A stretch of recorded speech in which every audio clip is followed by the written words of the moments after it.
하나님께 예배하신 여러분들을 나사렛 예수 이름으로 환영하고 또한 축복합니다. 놀라우신 하나님의 평강과 사랑이 오늘도 우리를 이끄시기를 원하며 찬송같이 드리죠. 찬송가 88장입니다.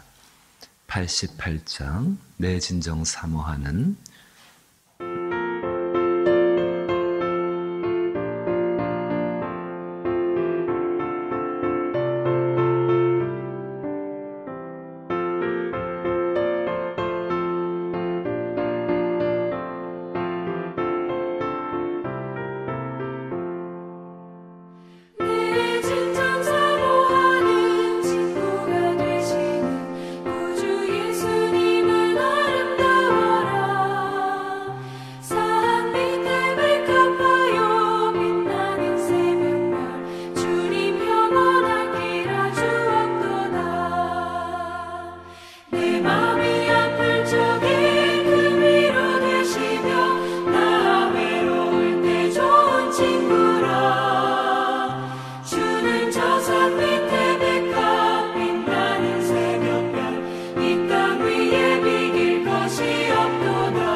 임마누엘 되신 우리 주 예수여 감사합니다. 항상 보내신 성령으로 말미암아 주 예수가 우리와 함께 하심을 깨닫고 믿으며 의뢰하며 사는 삶이 되게 하여 주옵소서. 그 길을 함께 걸어가시는 성령과 동행할 때에 오직 성령의 뜻에 순종하여 우리의 삶이 주 앞에 경건케 되게 하여 주옵시고 정욕에 찬 모든 것들을 버림으로 말미암아 오직 복스러운 소망을 이루시는 주 예수 오시는 날을 기다릴 수 있는 저희의 삶이 되게 하여 주옵소서. 그 길을 지나갈 때 주께서 강건하게 하실 줄로 믿습니다. 비록 지금 지나간 시대가 코로나19로 인하여서 여러 가지의 어려움을 겪고 있사오나 우리의 심령을 굳건하게 붙잡아 주시는 그의 손으로 말미암아 강건함을 누릴 줄로 믿나이다.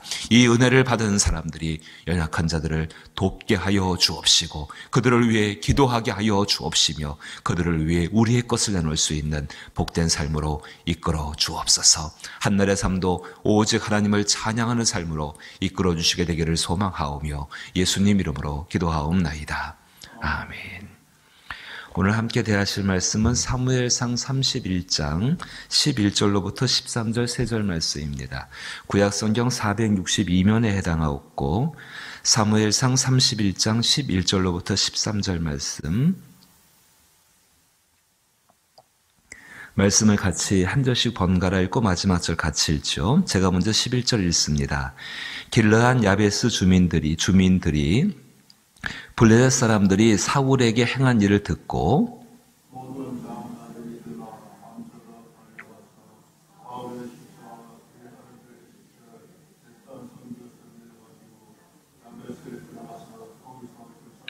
같이 읽죠.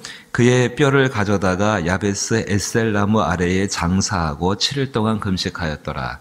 아멘. 사무엘상의 마지막 부분에 해당하게 되어집니다. 그 내용적으로 본다면 뭐 그렇게 즐거운 일은 아닙니다. 가서 시체를 갖다가 사울의 시체를 갖다가 돌아와서 이렇게 장사를 지냈다는 단순한 이야기인데요. 이 일이 굉장히 이 길르앗 야베스 사람들에게는 목숨을 걸 만큼의 헌신을 한 일입니다.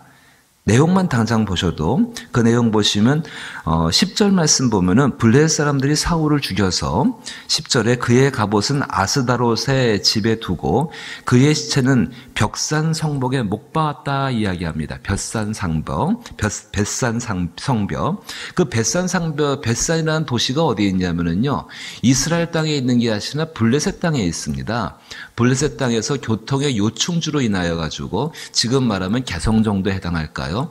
그런 땅에다가 이 사람의 사울의 시체를 갖다가 성벽에다가 못을 박아놨습니다. 모든 사람들에게. 아마 그만큼 이렇게 이 블레셋 사람들이 이 치욕스러운 모습을 사울에게 보이겠지요. 길르앗 야베스 사람들은 이제 이스라엘 사람들입니다. 이 사람들이 블레셋 사람들이 사울에게 행한 일을 들었습니다. 그리고 12절 보시면은 모든 장사들이 일어나 밤새도록 달려가서 사울의 시체와 그의 아들들의 시체를 벳산 성벽에서 내려가지고 이렇게 이야기합니다. 가서 평안하게 훔쳐온 이야기일까요? 아니죠. 장사들이 밤새도록 달려가서 심각한 싸움을 하고 목숨 건 싸움이죠. 그 싸움을 하고 그들이 가져온 것이 뭐냐면은 이 사울의 시체와 아들들의 시체를 가지고 야베스에 돌아가서 거기서 불사르고 그의 뼈를 가져다가 야베스 에셀나무 아래에 장사하고 7일 동안 금식하였더라. 이렇게 나오고 있습니다. 왜 사무엘상이 마지막에 이런 정말로 목숨을 건 헌신한 것을 이야기하고 있을까를 한번 생각해 볼 필요가 있겠죠. 다른 게 아닙니다.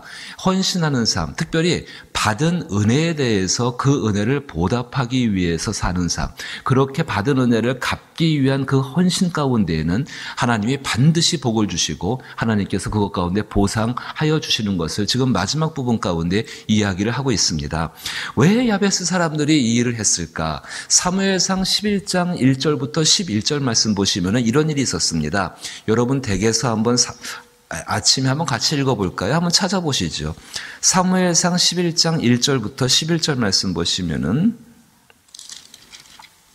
사무엘상 11장 1절부터 11절 구약성경 423면에 해당하는데 조금 길지만 그래도 이 내용 이해하시는 게 좋을 것 같아서 같이 한번 읽어보죠. 한 절씩 번갈아서 좀 읽어봅니다.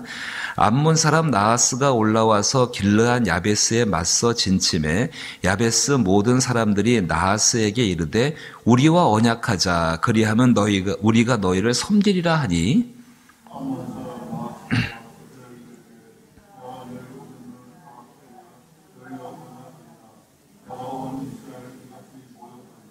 야베스 장로들이 그에게 이르되 우리에게 이랫동안 말미를 주어 우리가 이스라엘 온 지역에 전령들을 보내게 하라. 만일 우리를 구원할 자가 없으면 네게 나아가리라 하니라.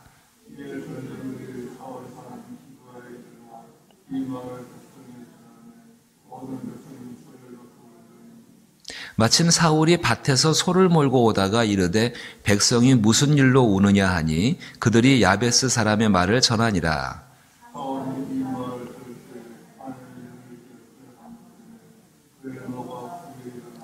한 결의의 소를 잡아 각을 뜨고 전령들의 손으로 그것을 이스라엘 모든 지역에 두루 보내어 이르되 누구든지 나와서 사울과 사무엘을 따르지 아니하면 그의 소들도 이와 같이 하리라 하였더니 여호와의 두려움이 백성에게 임하매 그들이 한 사람같이 나온지라.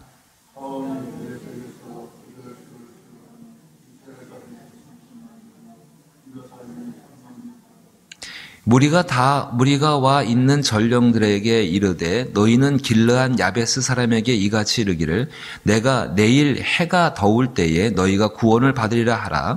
전령들이 돌아가서 야베스 사람들에게 전하매 그들이 기뻐하니라.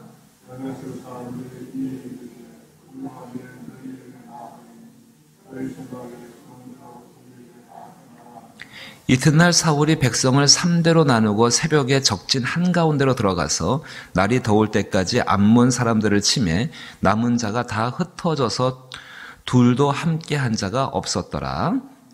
아멘. 네. 그 내용 어떤 내용입니까? 사울이 이 길르앗 야베스 사람들을 갖다가 그때 사울의 모습 보니까는 하나님께 대해서 헌신합니다. 하나님께 대한 두려움, 모든 백성들에게 하나님께 대한 두려움을 일으키게 되어지고 형제를 사랑하는 마음을 일깨워줘서 그 군대를 가지고 이 길르앗 야베스 사람들, 암몬 사람이 뭐라고 길르앗 야베스 사람들을 모욕했냐면은 길르앗 야베스 사람들이 우리가 너에게 조공을 바칠 때니까는 우리 싸우지 말고 우리를 해하지 말고 우리가 사이좋게 지냅시다 이랬을 때 암몬 사람들이 너희가 오른 눈을 다 빼라. 한쪽 눈을 다 빼버리면은 내가 너희와 언약을 맺을 거다. 완전한 모욕이죠. 그 모욕과 수치 가운데에서 이 사울이 그때 구원을 일으키게 되어집니다. 구원을 해주는 것이지요. 12절 말씀 마저 보시면은 백성이 사무엘에게 이르되 사울이 어찌 우리를 다스리겠냐 한 자가 누구니까 그들을 끌어내소서 우리가 죽이겠나이다. 사울이 이르되 이날에는 사람을 죽이지 못하리니 여호와께서 오늘 이스라엘 중에 구원을 베푸셨습니다. 그때 받은 은혜가 너무 커가지고 이 사울에게 충성 맹세 언약을 맺게 되는 것이죠. 우리는 당신들을 섬기겠습니다. 언약을 맺은 것, 약속을 맺은 것을 이 길르앗 야베스 사람들이 지금 지킨 것을 이야기합니다. 근데 놀라운 것은 다윗이 이 이야기를 듣고 나서 또 한번 넘겨보십시다. 사무엘 하를 가보십시오. 이제 사무엘 하 2장 5절로부터 7절 말씀 같이 읽어볼까요? 사무엘 하 2장 5절부터 7절 한 절씩 번갈아 또 읽어보십시다. 제가 먼저 4절 앞부분 조금 읽으면은 어떤 사람이 다윗에게 말하여 이르되 사울을 장사한 사람은 길르앗 야베스 사람이니이다 하매 다윗이 길르앗 야베스 사람들에게 전령을 보내어 그들에게 이르되 너희가 너희 주 사울에게 이처럼 은혜를 베풀어 그를 장사하였으니 여호와께 복을 받을지어다.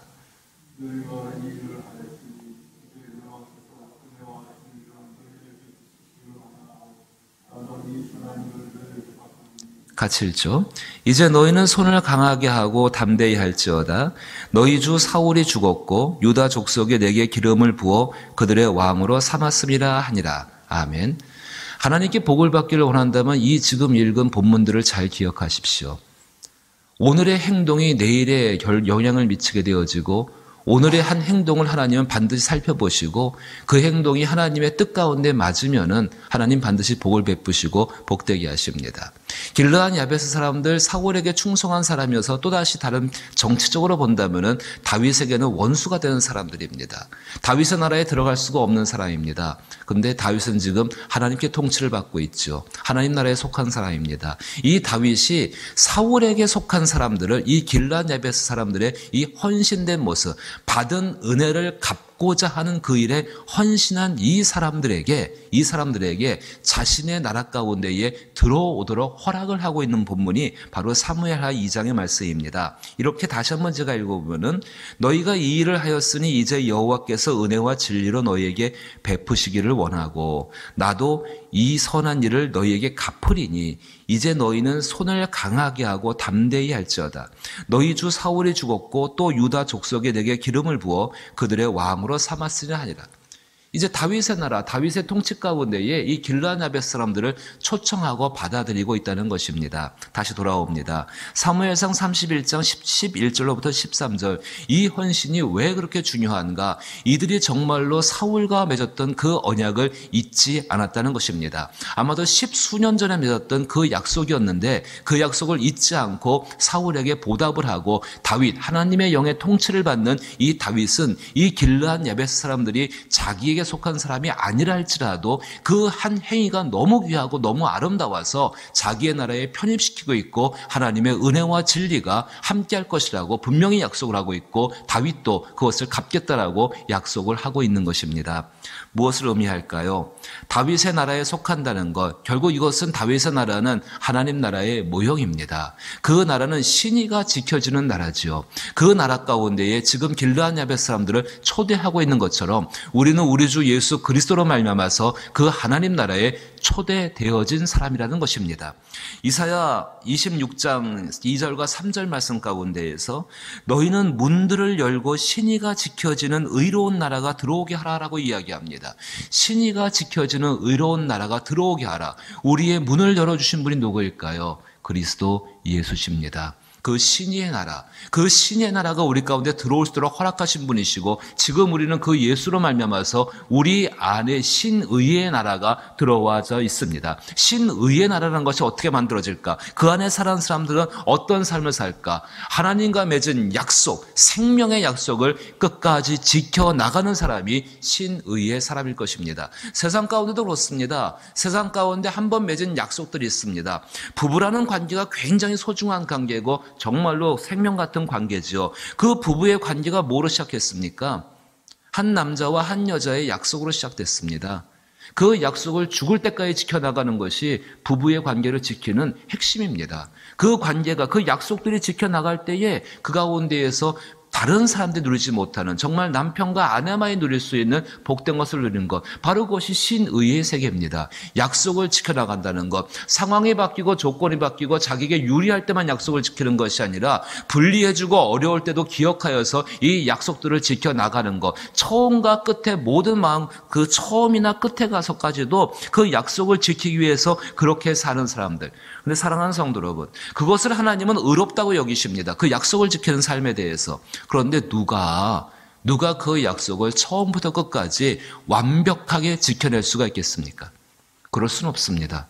그 약속을 지키고자 하는 간절한 기대와 마음은 우리 가운데 있다 할지라도 얼마든지 죄라는 것이, 얼마든지 우리의 무지라는 것이, 얼마든지 우리의 무능함이라는 것이, 또 얼마든지 우리의 실수라는 것이 그 약속을 지키지 못하도록 만든다는 것입니다. 자, 보십시오. 100가지의 약속을 해놓았습니다. 근데 그 중에 한 가지 약속만 깨져도 그 약속 전체가 다 깨진 것입니다. 지킬 수가 없습니다. 오직 그것을 이루신 분이 누군 줄 아십니까? 바로 우리 주 예수 그리스도이십니다. 이 땅에 오셔서 당신께서는 사람이 하나님과 맺은 모든 약속을 신실하게 지켜내셨습니다. 우리가 왜 천국에 들어간 줄 아십니까? 왜 우리에게 하나님 나라가 허락된 줄 아십니까? 다른 것이 아닙니다. 그리스도 예수가 그렇게 하신 의를 우리는 빚지고 살기 때문에, 그 의를 힘입어 살기 때문에 하나님 나라에 들어갈 수 있고, 그 하나님 나라가 내 안에 들어와 있고, 나 역시 하나님께서 신의를 지키는 하나님의 사람으로 인정하여 주신다는 사실을 기억하셔야 합니다. 이것이 진리입니다. 우리의 공로로 인해서 우리가 많은 약속들을 잘 지켜나감으로 말미암아 하나님 나라에 속한 사람이 되어지는 것이 아니라 예수 그리스도의 의에 빚진 가운데, 예수님께 사랑만 빚진 거 아닙니다. 예수님께 의를 빚졌습니다. 그의 의를 힘입어서 우리는 하나님 나라를 누리고, 이사야 26장 3절 말씀이 참 2절 말씀에 너희는 문들을 열고 신의가 지키는 의로운 나라가 들어오게 하라. 주께서 3절 말씀에 주께서 심지가 견고한 자를 평강하고 평강하도록 지키시리니, 심지가 견고하다고 주께서 인정해 주시는 것이지요. 우리 자체가 심지가 견고한 것이 아니라 인정해 주시는 것입니다. 평강하도록 평강에 지키시고 이는 그가 주를 신뢰함이니이다. 사랑하는 성도 여러분, 그러면 이제 우리 막 살을까요? 약속 하나도 안 소중하고 주님의 놀라운 의가 있으니까는 그렇게 막 살아갈까요? 그러면 안 되는 거죠. 죄가 있는 곳에 은혜가 크다라고 해가지고 막 죄를 지을까요? 로마서는 분명히 그럴 수 없다라고 이야기합니다. 그 사랑을 경험한 사람들, 그 은혜를 경험한 사람들, 그 놀라운 예수 그리스도의 신이 나를 향하신 그 놀라운 약속을 지키시는 그 하나님의 은혜를 경험한 사람들은 결단코 그럴 수가 없는 것입니다. 부족함이 있고 약함이 있지만은, 허물이 있지만은, 깨어짐이 있지만은, 끊임없는 도전들과 끊임없는 용서들과, 그리고 함께 살아가는 사람들과, 특별히 복음과 그의 교회를 사랑하고 전하는 삶을 통하여서 그 신의에 가까운 삶을 살아나가도록 애써야 되는 것이 오늘 우리 이 시대를 살아가는 그리스도인들의 모습이 될 줄로 믿는 것입니다. 그 사람들 하나님께서 반드시 복을 주시고 평강하고 평강하도록 지키시고 주를 더욱더 신뢰하는 삶으로 이끌어 주실 줄로 믿습니다.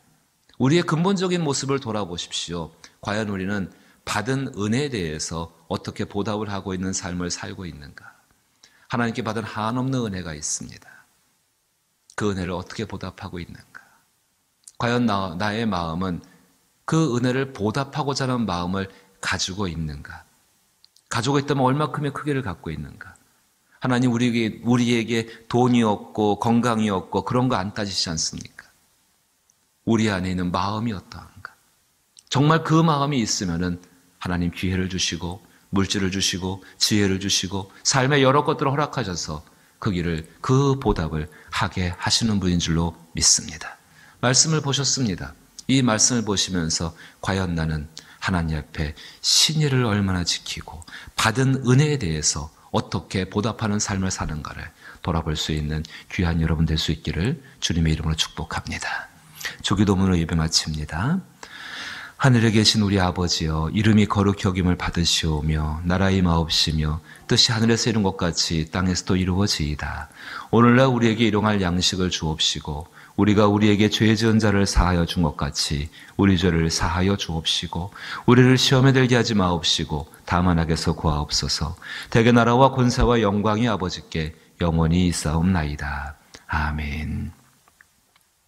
받은 은혜에 보답하는, 이것이 단순히 은혜 갚는 정도가 아니라 그 일에 헌신하는 길르앗 야베스 사람들 같은 십자가의 한없는 은혜를 받고 사는 사람들입니다. 주여, 나의 마음에서부터 이 헌신이 일어나게 하여 주옵소서. 주께서 기회를 주실 때에 내 마음 안에 그 마음이 부족해서 이것을 멀리하거나 다음번으로 미루는 것이 아니라 그 일에 헌신할 수 있는 또 은혜를 주옵소서.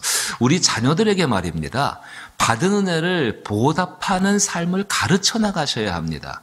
부모님께 받은 은혜가 있고 나라에 대해서 받은 은혜가 있고 정말로 우리 하나님께 받은 은혜들이 있습니다. 우리 자녀들에게 어릴 때부터 잘 가르쳐 나가는 것, 특별히 조부모님들이시니까는 손주들에게 이것을 가르치는 삶을 꼭 실천하십시오.